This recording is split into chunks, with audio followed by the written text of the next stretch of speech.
What's going on, family? It's your brother Lawrence here with another episode of Required Reading. I have three readings this week, and the first is by my sister Dur A Aziz Amna, and the title of the article that she put in this past Sunday's New York Times is "Long Distance Grief." Now, I think it goes without saying that this has been beyond a season of grief, and lament is certainly not something that is new to the human experience. I imagine so many of you have dealt with it in so many different ways. But why I think this is a really powerful required reading is that I think Abdulaziz, like she captures in such a poetic way the power of someone's life, the impression that that person has, and the real void that their transition leaves. And given the nature of what this pandemic has forced many people into, not only just grieving and being not being part of a grieving process if they live far away, but everyone in some sense are being disconnected from that. And just that how distinct of an experience, a type of grief that people are living with. And she does a great job really centering on her husband's her husband's kind of father, her husband's father's uncle, like, and um it's particularly powerful to see how she kind of walks through, I think, just a experience of someone that many people could kind of self-identify with and see in their own life. But I think one of the biggest thing I want to just take away was that I think one of the things that this captured for me is just the importance of slowing down. As much as I was captured on the grief side, it was so beautifully written. It just reminded me, especially in times like this, how important it is for us to down, slow down, and for us to really experience the people that we have. Because as you said, there's nothing promised, and how quickly things have shifted. For many people, you may be one of them where you've lost family members and the like. Um, I think it's refreshing to hear that people understand how distinct this grief is versus other grief, um, and how everyone is trying to do their best to navigate it. But I do think that one of the messages that I kind of taken away from this reading that I think will be helpful is how important it is to slow down, how important it is to really nurture our relationships that we have, but also how important it is for us to be compassionate and really, really understand the level and the gravity of loss that people have experienced in this season, in this year. It is not light.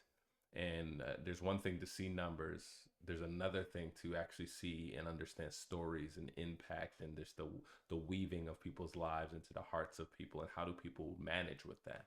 And so, again, it's beautifully written, such great quotes and just powerful notes. I mean, there was one quote that I was just like, oh, this is a bar. It says like the one who raises others never dies. Again, I felt it was as much a tribute as it was just, again, a corroborative lament. And so I would just suggest you read it because it's a beautiful read, but also I think points us to how much compassion we must have for brothers and sisters, people must have for you in a season of grief, collective grief for so many of us. Now, the next article I love to read that I would recommend that you read, rather, please excuse me, is in the Kansas City Star, and this was called "The Truth in Black and White: An Apology from the Kansas City Star." Now, shout out to Nicole Hannah Jones. She was actually the one that kind of teed some of those who follow her, on the internets, to this article. And the thing I pointed out is essentially the Kansas City Star originally just did an inventory and took stock over the last balance of balance of its existence. Just the things, how they have been silent, how they have been complicit in some of the wrongdoings towards brothers and sisters in Kansas City, whether by omission or commission, whether by just depiction of brothers and sisters in the paper, the lack of recognition, the lack of acknowledgement. And I thought this was such an important required reading because I think, there's no perfect, I think, apology, I think, that exists, especially when people are living the real life consequences. I think this shows how thorough they were, and going back in history, talking to people who were living during the times, who were excluded from the paper, or who saw the depictions and had to live the real life consequences of it. They were extremely comprehensive, and it's refreshing, really, really refreshing to see an article like this, where of such humility, of such contrition, right? And I think in a world, in a time of often very half-hearted, disingenuous apologies, this seemed like this was true repentance in the truest sense of the word. But I think it gives a model for other individuals and institutions and organizations who, quite frankly, in the fiber of its being, whether you were proactive or whether you were inactive, which I always say that inaction is a choice for is an action. Um, this is a model to look at, right? Beyond just a newspaper, this is a model to look at how to start the comprehensive process of really owning accountability, right? And I think this is something symbolic. I think when we talked about apartheid in South Africa and how even just the public apology, while incomplete, begins a process. Once there's acknowledgement, it begins a process of healing that could happen as you're trying to work through the injustices before unity could happen.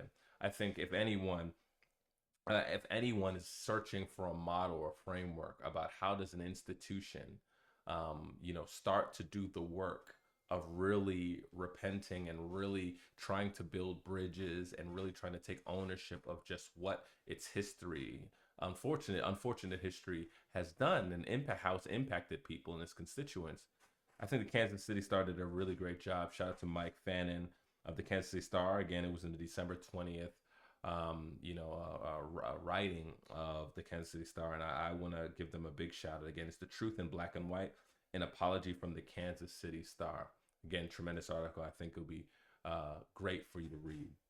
Now, the last article is not so much as an article as it is like a write up from a newsletter by Paul Graham. Now, this, you may think that this is about startup advice and the like, and it was kind of pointed to a really it was pointed and anchored in responding, I think, around people's views of how what is the process of evaluation for a very popular accelerator. An accelerator, if you're not kind of part of tech world, tech lingo, is just accelerator is essentially where a number of companies, startup companies, will go to kind of help to or to look to. It's kind of a community as well as resources and investment, but kind of to help accelerate their growth. They're startups that have great promise, that could really have sizable material change in its industry and its vertical. And again, it's a highly coveted, community to be a part of, especially if you're a young company, right? So beyond the investment and beyond the community. So he's a part of that, part of the evaluation process, and he kind of wrote this article called "Billionaires Build." Now, why I think this is invaluable, right? And you don't have to be somebody who's starting a company. You don't have to be a startup leader, though I think that's the central purpose. But how he talks about just successful scaling companies. What are the things that they focus on? And it was this orientation around really solving a problem, really understanding who it is that you're serving. Um, and it seems like you may hear some things that like seems very basic, simplistic, like make something people want, right? Or make sure the market exists, or these basic things. But I think that it's something so relevant, right? If you're ever creating anything to serve people, some of the diagnostic questions that he's laying out for potential companies or startups who are looking for a y-combinator, or I think just startups in general who are leaders who want to have outsized scalable results. Again, this is applicable to anyone. Like, I think anyone who leads anything or who's creating things for people. Just some really great, smart questions to examine, right? And in terms of, do you really understand? Do you really have a empathetic view, right? Whether towards your customers, towards those who are your end recipients of your benefits. How do you really think about that in the DNA and from the foundation of what you're doing? And so it's again, it's a not necessarily the longest of reads, 7 pages, but even upon reading it, I said like, whoa, like this is something that I think would help anyone that is doing work that helps people, and I'm pretty sure that would include you in some capacity, right? So I would strongly recommend Billionaires Build. Again, put aside the, if you're in startup, great, that's a bonus for you. But if you're not in the startup world and you're just someone who's curious and you're just a learner and you're thinking about how do I best improve whatever I may be leading to best serve people, I think this gives you some really helpful inventory type questions and a framework to see that. And I think just in general, no matter what you're doing, if you have not saying just say customer orientation, say people orientation, you understand the people that you're serving deeply. You understand their motivations. You understand what drives them. You understand what problem you're really solving, and you're looking to over deliver in serving those people. That is a really, really powerful skill and knowledge and awareness to have. And it was refreshing for me to read it. And I saw so many parallels, and I think it'll be the same for you.